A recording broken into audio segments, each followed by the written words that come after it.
After the Constitution had been adopted, there began the struggle to get the document ratified.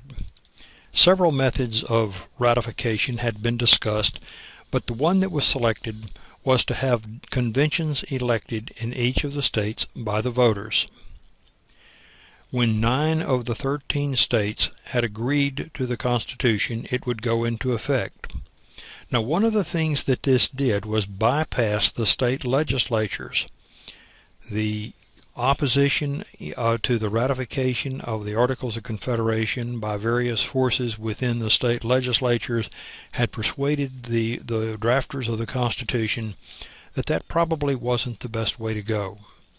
Nonetheless, there began to be a significant struggle between those who supported the Constitution and adoption and those who opposed it. We call those the Federalist and the Anti-Federalist. Now, the prime proponents of federalism gave voice to their thoughts and ideas in a series of papers written by Hamilton, Madison, and Jay. These were published in the newspapers in New York and Virginia to support the new Constitution.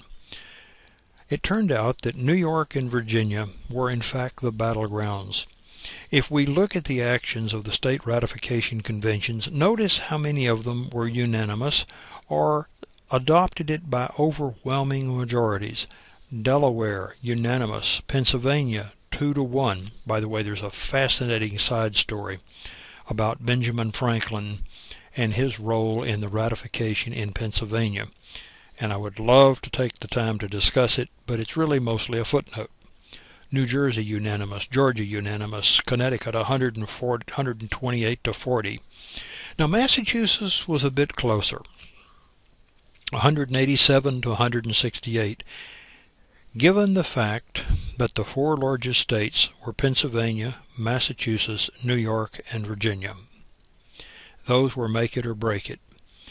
New York and Virginia were particularly important because New York separated the New England states from the Middle Atlantic states, and Virginia separated the Middle Atlantic states from the Southern states. Given their size, given their location, probably the Constitution, even if it were ratified, could not have gone into effect effectively without those 2 states. So it's all going to hinge on New York and Virginia. And in New York, the battle was especially close. Ultimately, Virginia ratified by 10-vote margin. But the story in New York is even more interesting.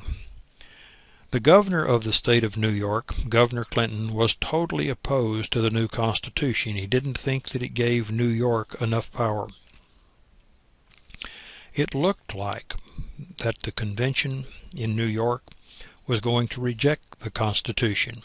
And while it might technically have gone into effect, having one of the very largest states with the most powerful economy and population not going in would have been, if not disastrous, certainly a major handicap. Hamilton was the chief strategist of the Federalist. Now, I'd love to stop and take a little bit of a discussion about Alexander Hamilton. At some point, read a biography of Hamilton. He is the most implausible person to have led this kind of a fight. But ultimately, New York ratifies by only a 3-vote margin.